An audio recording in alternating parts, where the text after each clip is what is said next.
Bora simbora, turma. Eu acho que agora vai. Começando a edição do nosso Minuto Geográfico, sábado à noite, bem rapidinho. Tenho por agora um compromisso, vocês também.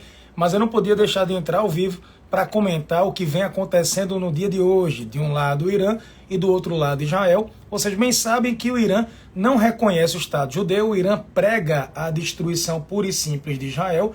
Os dois países têm relações diplomáticas rompidas desde o ano de 1979, quando o Irã passou a ser governado pelos ayatollahs.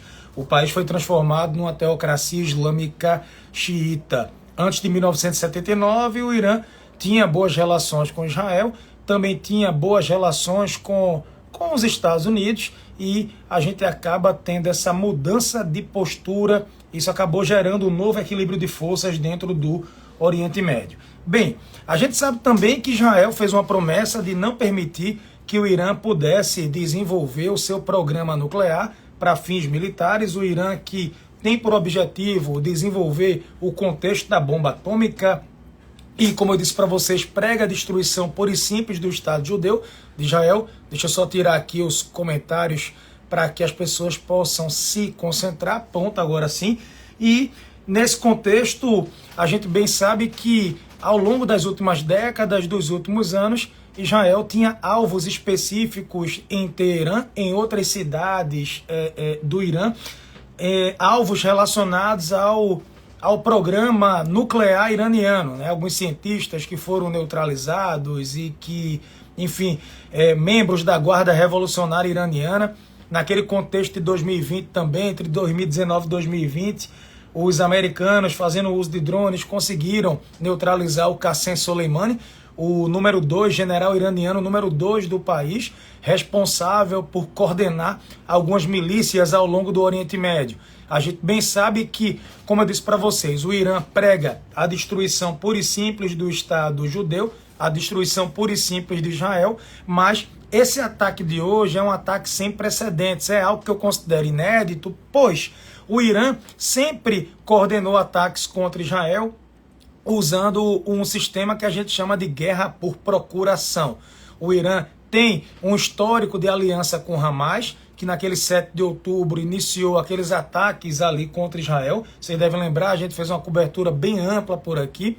O Irã também conhecido por financiar o Hezbollah do Líbano, os Houthis do Iêmen e tantos outros grupos que atuam no Oriente Médio e que tem Israel e também a presença americana naquela região como alvos significativos.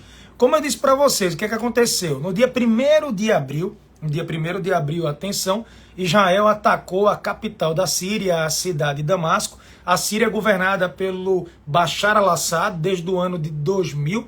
A família Assad governa o país ali, a Síria, há mais de 50 anos. Bashar al-Assad ele é aliado do Vladimir Putin da Rússia. E a Rússia tem base militar dentro da Síria, a região de Tartus, nas margens do Mediterrâneo. O Irã também tem presença militar através da Guarda Revolucionária do Irã dentro da Síria. E o que aconteceu no dia 1º de abril é que Israel fez um ataque coordenado contra um centro, digamos assim, um prédio diplomático do Irã, mas que, de acordo com Israel, estaria sendo usado pelo Irã dentro da Síria para coordenar ataques contra o Estado judeu. O Irã prometeu uma resposta. Sempre que acontece algum assassinato de líderes importantes do Irã ou pessoas ligadas ao governo do Irã, o Irã promete respostas. E as respostas de fato vêm.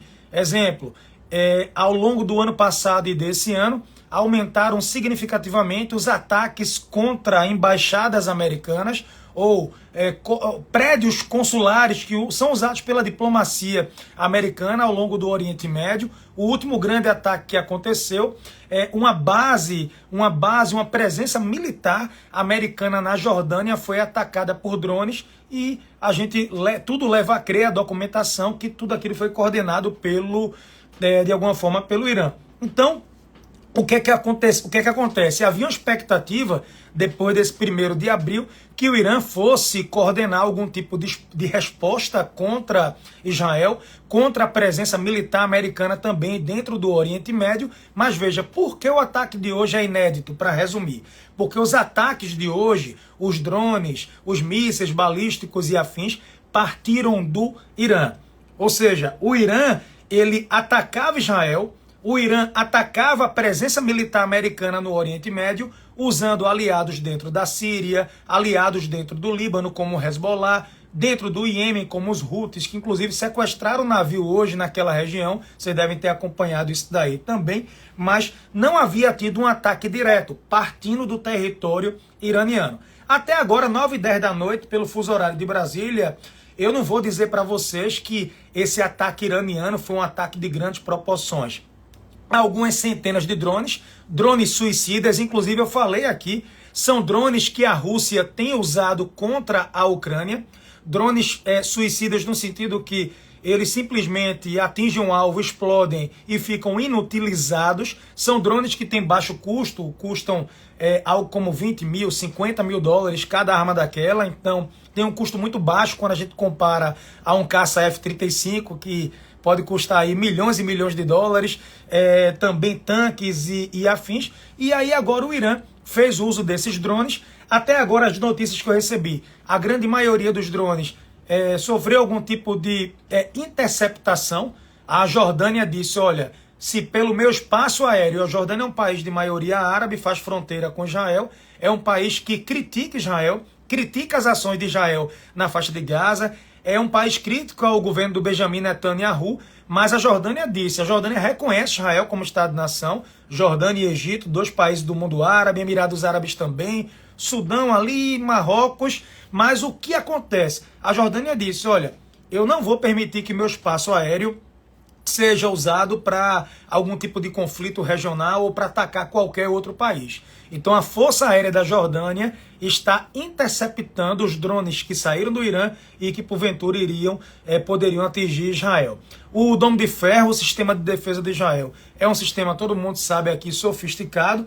Como eu disse, eu não acredito. Eu estava dizendo no grupo agora do WhatsApp, vocês sabem, eu tenho um grupo Geopolítica dele, o link está na bio, quem quiser experimentar, quem quiser conhecer. Lá eu coloco alguns conteúdos que eu não tenho como colocar aqui, porque o Instagram boicota, ele barra, ele veta. Já fui banido aqui, inclusive, em 2 situações recentes, por conta de alguns vídeos, algumas falas e afins que não tinham nada de extraordinário, nada do outro mundo, mas parece que, enfim, é uma política da rede. E aí eu criei esse grupo, nesse grupo eu tenho liberdade para que eu possa gravar os podcasts com as minhas análises, colocar vídeos que aqui de repente eu não poderia colocar, sempre com muita responsabilidade, mas só voltando a esse raciocínio. Se levar em consideração esse ataque utilizando drones e mísseis balísticos envolvendo o Irã contra Israel, não houve até agora nenhum dano muito forte, nenhum dano significativo. O sistema de defesa de Israel parece ter, de alguma forma, funcionado. Só que a expectativa agora é que Israel sempre disse, olha, se algum ataque partir diretamente do Irã, do território iraniano, para Israel, nós vamos atacar diretamente o Irã dentro de sua casa. A gente vai causar um terremoto dentro desse país de maioria persa. O Irã não faz parte do mundo árabe, inclusive o Irã e a Arábia Saudita são 2 países que dependem ou que disputam o protagonismo dentro do mundo muçulmano, do mundo islâmico. O Irã defendendo a vertente xiita do Islã e a Arábia Saudita defendendo a vertente sunita, que é a grande maioria, por sinal, dentro do mundo islâmico. Então, há essa expectativa. Eu tinha dito no podcast recente que o governo de Benjamin Netanyahu, ele não tem, o prazo de validade dele é curto. Ele que foi o primeiro-ministro mais longevo da história de Israel, se afastou, não conseguiu ter maioria, formaram um novo governo. Esse novo governo, no lugar do Benjamin Netanyahu, fracassou. Ele volta como primeiro-ministro e agora os protestos voltaram, pedindo novas eleições, pedindo que ele se afaste, porque o 7 de outubro foi a maior falha de segurança da história de Israel desde a guerra do Yom Kippur, em 1973. E aí eu disse no grupo, tem 2 possibilidades do Benjamin Netanyahu ficar no cargo por um tempo maior, ganhar uma sobrevida. Primeiro, ele conseguir resgatar os reféns, não se sabe quantos ainda estão vivos. O Hamas diz que não tem nem 40 mais reféns vivos, mas seria uma sobrevida ao governo dele. E a segunda era o Irã iniciar uma guerra contra Israel. Ninguém vai pensar em campanha eleitoral, em eleições, em mudar o governo no meio de uma guerra contra um país poderoso. Repito, o Irã não é o Hamas. O Hamas ele é financiado pelo Irã, mas o Irã tem um poder de fogo significativo. É um país que é militarmente forte, tem um programa nuclear, tem o mesmo governo, o mesmo comitê político desde 1979, política e religião por lá andam lado a lado. É um inimigo poderoso e essa movimentação ela é inédita. Expectativa, se o governo do Benjamin Netanyahu vai cumprir o prometido e vai dobrar a aposta e vai atacar o Irã dentro de casa. Lembrem, o Irã sempre atacou Israel usando emissários, usando o Hezbollah, o Hamas, Jihad Palestina, os Houthis e companhia. Agora o Irã atacou Israel diretamente. Israel, por sua vez, sempre atacou o Irã em alvos específicos, usando drones, usando ataques à distância contra cientistas para tentar, cientistas envolvidos com o programa nuclear, que segundo Israel tem o contexto, e eu acredito, para fins militares, a questão da bomba e tudo mais, mas eram alvos muito específicos. Resta saber se Israel agora vai implementar, colocar em prática um grande ataque contra a capital do país ou outras cidades importantes da Pérsia, outras cidades importantes do Irã. É essa expectativa, eu vou atualizando vocês, acompanhem dentro do possível pelos stories, eu vou colocando alguma coisa aqui, Minuto Geográfico, sempre que acontecer alguma coisa significativa a gente entra ao vivo, e quem quiser também atualizações em tempo real, sem nenhum tipo de censura, sem nenhum tipo de filtro, assina o nosso grupo, experimenta por 7 dias, só hoje a quantidade de coisas que eu já coloquei por lá já tem um significado muito forte. Inclusive, eu mostrei bem antes esse esvaziamento. O espaço aéreo do Oriente Médio foi esvaziado. Podem olhar o espaço aéreo agora do Iraque, do Líbano, da Síria, Jordânia, o próprio espaço aéreo de Israel, o aeroporto do Cairo no Egito colapsado. Muitos voos que iam para aquela região, os aviões desceram no Egito, o aeroporto do Egito entrou em colapso, em parafuso, muitos voos para aquela região ali cancelados e sendo desviados, porque no primeiro momento é a questão mesmo da segurança. Eu não esperava por hora um ataque direto do Irã a Israel. O Irã disse que foi apenas essa movimentação para responder ao 1º de abril, ao ataque em Damasco, na Síria, ao alvo iraniano dentro da Síria, mas agora resta saber se Israel vai dar uma resposta e o Irã vem com a tréplica, e aí a gente pode ter uma guerra significativa, uma guerra de caráter regional, que em princípio não teria um contexto global. Tomem cuidado com os perfis que estão compartilhando um monte de vídeo antigo. Tem vários vídeos de mísseis, o Domo de Ferro interceptando, e bombas, correria pelas ruas de Israel, Jerusalém e companhia. E em grande maioria, vídeos antigos. Até porque, só para vocês entenderem, esses drones usados pelo Irã, eles demoram horas para chegar em Israel. Os primeiros começaram a chegar agora, os que conseguiram chegar, porque a maioria sofrendo aí algum tipo de interceptação antes de chegar no espaço aéreo de Israel. Os mísseis balísticos, sim, estes podem chegar em 12 minutos, em 10 minutos ou até menos. O Irã diz que tem armas muito sofisticadas, mas até agora, o que eu quero dizer para vocês, o Irã não botou para cima com seu poder de fogo total. E Israel está ali aguardando para saber que tipo de reação vai ter, porque de fato essa guerra pode se transformar numa grande guerra regional. O mundo inteiro perde, a gente vai perder pelas vidas, vai perder pela questão econômica. Lembrem, o Oriente Médio fica entre 3 importantes continentes, Ásia, Europa e África. É um grande corredor comercial. Canal de Suez, você tem mais de 10% do comércio marítimo. Imaginem vocês o boom com o preço do frete, os fretes. Imaginem vocês também o preço do petróleo. Isso pode gerar um choque no petróleo, as commodities, enfim, o preço pode disparar. Pronto, voltou?